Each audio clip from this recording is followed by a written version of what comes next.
Right, let's look then at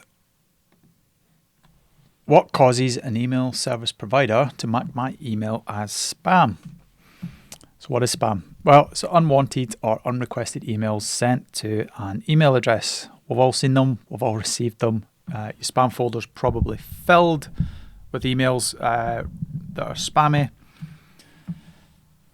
So what do email service providers look at then when they're trying to work out if an email is indeed spam? Well, there are quite a few things they look at. There are three main areas that drive trust, or they land you in the spam folder. And that's to do with technical setup, behavior, both yours and the recipient, and the language that you use. So let's look at technical setup first. So the first thing is a DKIM. What this is basically a secret key and a public key. So the secret key stays on your server side. The public key is sent with the email. Now, by using these encryption keys and special wizardry that happens in the background, it verifies if an email has been altered from the time it was sent to the time it was received. And what this does is this stops someone intercepting your email, changing it and putting their own spammy stuff in and using your domain. Now, the problem with it is it's not foolproof. So there are other measures that are put in place. Now, if you haven't set up a DKIM before, that's kind of what it looks like in your server settings. So DKIM, and then this here, this huge set of numbers. That is an encryption key. It looks like gobbledygook, and it kind of is, but computers understand it. Next thing we use is SPF. And what this basically does is it says which IP addresses can send an email for a particular domain. And when you go into your settings, it looks something like this. So it basically says that if it says spf.google.com and then all, so that means anything coming from this domain, it's all good and it's legitimate. Again, not foolproof, but in combination with the two of those, it works better. And then finally, the last one that we have is DMARC. Oh, hold on, what's happened here? If I went back there. Oh, here we go, DMARC. So that combines the DKIM and the SPF to decide what happens to an email that fails that validation. Now, this isn't really stopping anything from happening. All it does is that if something does happen and it's recognized, it then tells the email service provider what to do with that email. And what that means is it limits the damage that can be done by spoof emails that are sent from a hostile domain, for want of a better word. And it tells the receiving email service provider to do one of two things. Do nothing, which you don't want. It can tell them to quarantine it, so they basically hold the message, or completely reject the email. And what this means is that anyone that's trying to spam, it makes it pointless sending emails and trying to interrupt or intercept your emails, because most people, when they've got DMARC, they will put it as reject or quarantine, which means that the email that the spammer's trying to use, which is yours to send their stuff out, is never ever going to land in anyone's inbox because it's quarantined or it's rejected outright. So what that does is it stops the email getting sent to that person in the first place. So let's look at behavior now. Behavior is a really big topic, and it's one that often gets confused when people start talking about behavior in terms of how it works, who it works for, and how to stop it from happening. So the way I try to look at this is, if you think of a credit rating for email, it's very similar. If you wanted to get a credit card at 18 years of age with a $100,000 limit on it, the chances are the bank is going to say no. And then as you go through your life, depending on how you use credit, how much you spend, how much you utilize, etc., basically it's your behavior and what it says about your likely intentions going forward. So it's looking at historical information and then trying to predict for the credit card companies what you're likely to do in the future. So if you've got really bad spending habits, the chances are that's going to continue. Conversely, if you've got really good spending habits, then it means that that's likely to continue.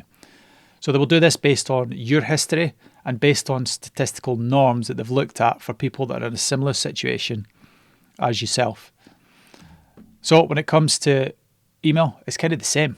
So what they're looking at for your behavior is things like sending volume, how many emails you're sending, how often you're sending them, what's your history been like so far. Is your domain like a week old and then you want to send 50,000 emails a day? That's a red flag. That's like an 18-year-old kid getting a $100,000 limit a week after their 18th birthday. Is just not going to be sensible. Good stuff generally doesn't happen if you do that. And then things like bounced email addresses. So if you send to a list of 20,000 people and 1,000 of them are bounced because the email addresses don't exist, that's bad because it means that you haven't actually got customers. You've found a list from somewhere and most of the emails are not valid. Simple things like if you don't put an unsubscribe option in your emails, that will flag it up because spammers, guess what? They don't want you to unsubscribe because it looks bad on them. If you've got lots of URLs in your email, so don't fill it with 20 different website addresses. Try and limit them as much as you can. Or if it's got dubious websites, so I've given an example here, and it's not like a genuine one, but there's a lot of things, and here's a good example of it. See what it says here? It's got bank with the A there, and then it's got an A here. So the lowercase a in both respects can look different, and that's a way that some people will spoof, and they'll try and use a different A, so it says bankofamerica.com, but actually when you look at the programming in the background of the text, it is a different letter because they used a different language. It's really sneaky things like that people can do, and those flag up really quickly. So if you had something like fraud.bank America rather than Bank of America, looks very similar, but the email service providers know that if they've had 50,000 of these sent out and 20% have marked it as spam, that's a red flag, and that'll get blocked again.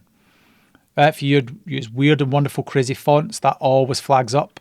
Extreme punctuation or all caps, so shouting or all caps or like loads of exclamation marks, things like that. Loads of people in the CC field, that's a big giveaway. Generally, if you're sending an email to friends or anyone that you know, you're not going to send it to 300 people. You'll probably send it to like 3 people. So that's a red flag. And when you address the recipient as something like, so let's say their email was dave@hotmail.com. If you address it as, hi, dave@hotmail.com, that's clearly not a legitimate email because nobody addresses you by your email address. Or they use words like hey friend or dear or fellow mountain biker or fellow marketing agency or something like that. When it's got like a niche or a demographic on, that's a real big red flag. Let me just move that. Your target audience is wrong and they mark it as spam or delete without reading. If somebody, let's say you're selling, I don't know, let's say tools, and you send it to a knitting group for a lot of grandmothers that love knitting, and you're selling power tools, they're probably going to mark it as spam or delete it without reading. The more of these that you get deleting or marking as spam, then the worse your reputation gets, much the same as a credit rating. Next one is list hygiene. Now this is huge and very few people do this. If you've got a list, let's say of 10,000 people, if you've had somebody on that list that for the last 30 days has not engaged with your emails, that's not opened them, then remove them from that list, because as time goes on, they're going to make your stats worse because it will show that it's delivered, but it's not been opened, it's not been looked at, it's not been read, it's not clicked. That goes against you. So take them out, and after 30 days, you can put them in another list and use like another email service provider, but take them out of your main list because they're going to really affect your deliverability statistics as time goes on, and that's what email service providers look for. And one of the really easy ones to fix, the email doesn't include a physical address and or a phone number. It's just common decency. Spammers don't put that in. People that are legitimate will put their address or the phone number in there because they want people to contact them. Right, one thing I do want to emphasize, this list is nowhere near exhaustive, not even close. There are literally thousands of things that they will look at, but the way I look at this, if you're doing something that you think looks spammy, feels spammy, you wouldn't want an email like that, or it makes you feel a little bit uneasy, then you're probably doing the wrong thing. Just keep it really simple and do what you would do if you're emailing a friend. Right, the behavior then. So there's another side to this. There's your prospect's behavior. Now, this is something that you can't really change, but you can influence this. And one of the things that I said is making sure that you've got a very targeted list. So what kind of things can your prospect do in terms of behavior? Well, they can open emails, they can click on things, they can forward your email or share it, or they can reply, unsubscribe, or they can mark it as spam. Those last two really do not want that happening. Unsubscribes will happen as time goes on. It's just one of those natural things. And the ESPs, they realize that it happens. So you're not overly penalized for it. But if you've got 20% of your list, every time you send an email unsubscribing, that's a bit of a red flag. If you're getting like 0.5%, then that's okay. That's fine. Right, how do we influence your prospect's behavior? Well, the way I look at this and the way I always try and frame everything when I'm doing any marketing, I will write my copy, whatever it is that I'm doing, whether it's an email, whether it's a web page, whether it's a blog post, and I will sit back and I will think, if I was at a party and I was to stand and read this, would this come across as weird? So if you're at a party and you meet somebody for the first time, you don't go, hi, I'm Dave, do you want to buy my stuff? It just doesn't work. It's just not normal human behavior. But for some reason, when people get involved with things online, normal behavior goes out the window. So treat it in the same way. How would you speak to someone if you're at a party? Make sure that you do the same thing whenever you send an email. Simple as that. Next one is the double opt-in. What that means is somebody signs up for your list. You send them an email saying, can you verify or confirm that you want to be signed up to this? They then click on a button on your email and the email service providers see that they've done that. And that means that they have said they want this email. So if they unsubscribe further down the line, that's okay. They asked to be subscribed to this, so you're not penalised in the same way. So that's a real good one, is a double opt-in. And one of the things I mentioned about not having an unsubscribe link, you can have an unsubscribe link, but what I tend to do is if I put an unsubscribe link in there, I make it relatively small, and I put a PS on my first, maybe even my second or third email that says something along the lines of, if this email isn't for you and we've sent it to you and it's not beneficial, then just send us a reply back that says no thanks and we'll get you removed from that list. This is really quite a smart move because what it means is, one, you can unsubscribe them, you've given them the option, but also the fact of them replying, I said up here, influencing your prospect's behavior, what can help is if they forward an email or they reply to it, that's showing engagement, which shows that an email has got to the right person and that somebody actually wanted this email because they forwarded it on to someone else or they've replied to you, which means there's a two-way conversation going, which implies that there's value there. So if you ask someone to reply to you to say, I don't want to be on this email list, they've actually helped your reputation with the email service provider, and then you can unsubscribe them and you don't send them another email, so they don't unsubscribe officially. It makes it real easy, a little bit extra work, but it's worth it. And always ask someone to forward your email or reply to you with questions, thoughts, and feedback. So I'll put in an email something like, if you found this beneficial, you know that I have friends or colleagues or family that would find this beneficial as well. Please forward it on to them. And you're just asking them to do it because most people won't think to do that. And finally, the last one, as I said about the power tools and the grannies that are knitting, don't send power tool emails to grannies that want to find the latest colour of yarn. It's just not going to work. Deliver content to people that they want and that's going to be of benefit to them. Otherwise, they're going to unsubscribe or even worse, mark you as spam. Right, language. This is a big one. Oh, let's have a moment. Right. So the way I look at this, if it looks like a duck and it quacks like a duck, then it will be viewed by the ESPs as a duck. So there's certain words that in spam emails that when the ESPs look through, and they scan every single email and they will look through and they will see which emails are unsubscribed or marked as spam, and they will look for the common words that are in there, and then they will look out for them for other emails that are sent. So if you've got those frequently found words, then it'll trigger the spam filters. And when they trigger the spam filters, it means your email ends up in spam, not an inbox, which is not what you want. Right. So there are certain words that you should avoid because they signpost that it's sales, marketing, and it's not like a one-to-one interaction.